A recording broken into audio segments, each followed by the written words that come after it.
you are wasting hours studying wrongly, and it is costing you your grade if you are not using reverse engineering in your studies as a university student, as a polytechnic student, or as a student of any higher institution. Yes, by the grace of God, I am a first class student and I have applied this method and it has helped me a lot to get grades even in tough courses. Give me 8 minutes and I will explain to you how this works and how you would use it to get better grades in tough courses. Now, I am a biochemist by discipline, and if you are familiar with courses like biochemistry, you know how tough some of the courses can be, because you would have pathways you need to master, you would have several other things you need to master, which are not too easily. I can also relate with students that are in medicine, in engineering, in some social science courses. They are also, some of them are tough. So many students does not know this good method, this easier method that they can use. It's not about studying hard. I saw some of this. In fact, I have a colleague that used to be in the library all the time, but I was still ahead of him. What was the difference? I was studying smarter. That's just it.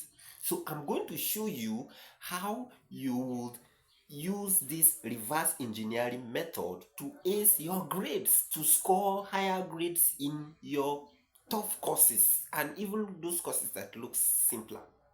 I'm going to use an analogy. I'm going to use simple illustrations to make it easier for you to comprehend, so that at the end of this video you would be able to adopt this method to improve your grades.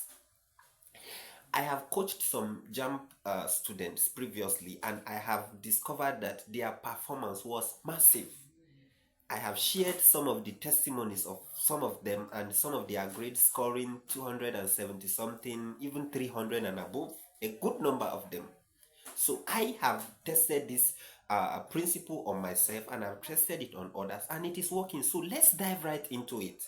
Let me give you an example. Let's say you are participating in a rice cooking competition, and the thing is, how do you approach that? Do you just start cooking? I want to use this illustration to make sure that this is very clear to you. You have to understand this reverse engineering method. Okay, your goal is A in the course. Let's put it that way. Now, many students study linearly, the way the course is presented to them by the lecturer, isn't it?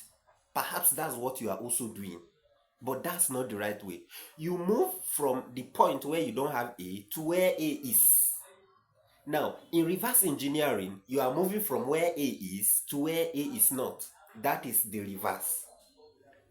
And I'm going to make this clear and how you can apply it to actually get better grades in your courses. Let's give an example. I was giving an example of contesting in rice cooking competition. So, in reverse engineering, you put in consideration 5 key things. 5 key things. 5 key things. If you want to get an A in that course, no matter how tough it is, if you can apply this principle, it will work for you. I assure you. I have tested it on myself, like I said earlier. I've tested it on others. Why not you? Why waste hours studying wrongly, studying linearly, trying to get everything, while there is a way you can go smartly and get your own grade? So 5 key things. Number one, you check the judging criteria. If you are participating in rice cooking competition, what do you need to do first? Instead of saying, let me quickly just cook and get the best. No, that's not the right way to go. And that's the way many students go to. Let me just study everything to make sure that I get an A. That's not the right way to go. The right way to go is to sit down, study the judging criteria. So who are the judges? What criteria do they use? Do they prefer taste? Do they prefer how the rice looks, how beautiful it is? Did they also grade color? Do they grade aroma? So you try and know what their judging criteria is. I'm going to make this clear by also coming into your courses, into your academics, so that you will get it clear. But this is the first thing to do. The second thing is to study winning dishes. Those people that have won such competition before, how did they get it? You study those winning dishes. You study those winning dishes. The third one is you ask judges for tips. Get tips from judges. This is what many students don't do. And I was smart enough to try to get some of these things, and they were very helpful to me. Then the fourth one is to plan your cooking time. If your judges prefer taste over the looks of the rice, will you spend 1 hour trying to slice your onion in a particular shape that makes your life look good? No, because how the rice appears is not the judging criteria of your judges. Therefore, you will not spend much time. You will know how to allocate time. So you allocate time in doing things that will make the aroma come out. Come out. So that's planning your time, allocating your time in doing the necessary things that matters to the judges. Then the last thing is you test your recipe early. You test your recipe early. You don't wait till the day of competition before you now say, I've come to cook. No, you test it, you try to cook it, share with your friends, and get feedbacks. All right, so this is a perfect analogy I've used. Now let me now bring it to academics to show you how I've now been able to navigate some of these tough courses to get A in many of them. I remember in my last semester, 400 level, I got A's in all my courses because I was able to, by that time, when I started getting used to them from UG1, UG2, UG3, but when I got to UG4, I was able to have mastered it, and I got good grades in all my courses. All right, so like I've said earlier, the last thing is to test your recipe before time. Now let's bring it into the academic. Let's bring it into your course. The first thing is I mentioned is check the judging criteria. So in checking the judging criteria, you are trying to dissect the syllabus. Syllabus is an important tool in getting an A. I remember in my university they gave us student handbook departmental that contains all the topics we are supposed to cover under each course. So what I did was I utilized that student handbook very well. If they are not given to you in your university, in your polytechnic, you can request for it. You can request even from your lecturer, the person that is taking your course, sir, what syllabus are we going to cover?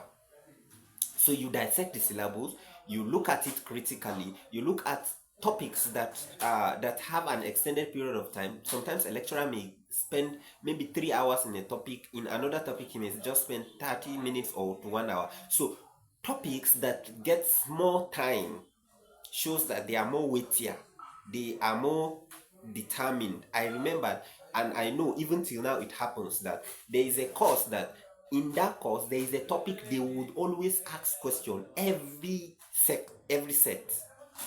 They will also ask that question, and guess what? That question is compulsory. They would say answer question 1 and any other 3 or 4. So imagine you know this before time.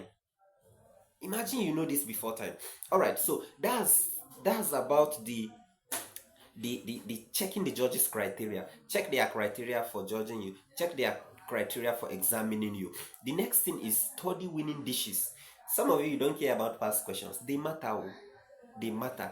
Very important. If you want to get an A in a course, past questions matter. Sometimes you observe a trend. If you bring 5 years past questions, you observe a trend. You observe that there is a topic they always ask question. And I've observed that also. Cholesterol synthesis, biosynthesis of cholesterol, TCA cycle in biochemistry. I observed that many of these questions keep repeating again and again over the years. They may change the English language, but it's the same thing they are asking. So study the winning dishes. Bring past questions and analyze them. Look at them. Then the next thing is ask judges. Talk to your lecturers. Sir. I do meet my lecturers. After lectures, I'll just go and meet them. briefly, sir, please, about this topic, these are my challenges, this is what I, they would literally tell you the areas where you should lay more emphasis without being conscious that they are already giving you. Once you show you are serious, I'm telling you, you get the best from your lecturer. Once you want to interact with them, don't go there to prove to them that, sir, I know more than you. No, no, no, no, no, that's not what I mean. You go to show them that you are concerned, you really want to know this thing, you really want to know it.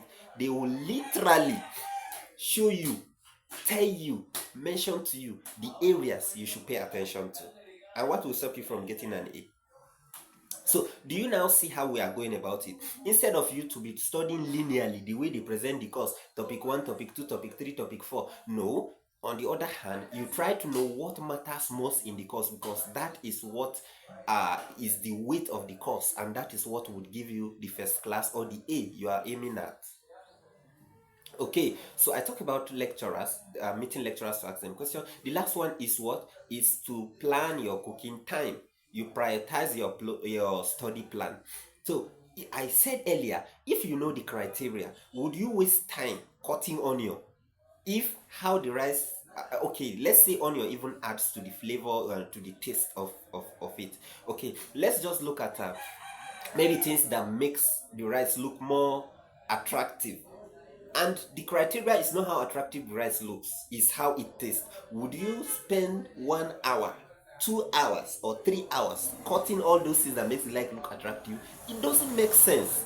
Unfortunately, I have discovered that many students spend a lot of time studying what does not matter, because they don't know the judging criteria, they don't know the winning dishes, they have not known any pattern that will lead them to get an A. So the important thing is that once you identify those areas, you identify those questions that repeat themselves, what do? You quickly prioritize your time. Okay, those areas that you know they must definitely come, give them more time for study. Give them more time for study. The last tip, I don't want this video to be very long. Okay, so let's quickly round up. So the last thing is test before the D-Day. You don't wait until that day before you start cooking. No, you test your recipe early. What does this mean? Create an exam condition, a simulation of exam condition, so that you will master the exam tension, the exam stress, the exam condition. You get yourself acquainted to the exam condition. That's what it means. So test and tweaks, very important. Sometimes I remember those days I will just be in class, I will give myself questions under a particular topic and I'll answer them at a specified time. That's exam simulation. Don't even do it at home. Be in a class situation, remove every book from yourself, test yourself, give yourself that exam. Hello? Do you get this point? So henceforth, go and apply this. Don't say it doesn't work. I have tested it, applied this. I don't know which course is giving you tough time. You can drop it if you still need more clarification about this method. I'm telling you, my CGPA is 4.73. 4.73.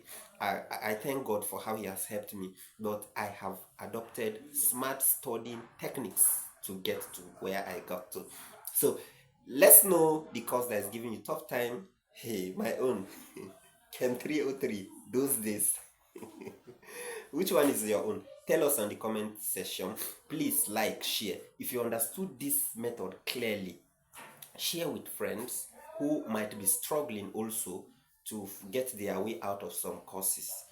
And then, like I said, share with others. Let me know some of the areas of challenges also you need help, so that I'll create the next video on it.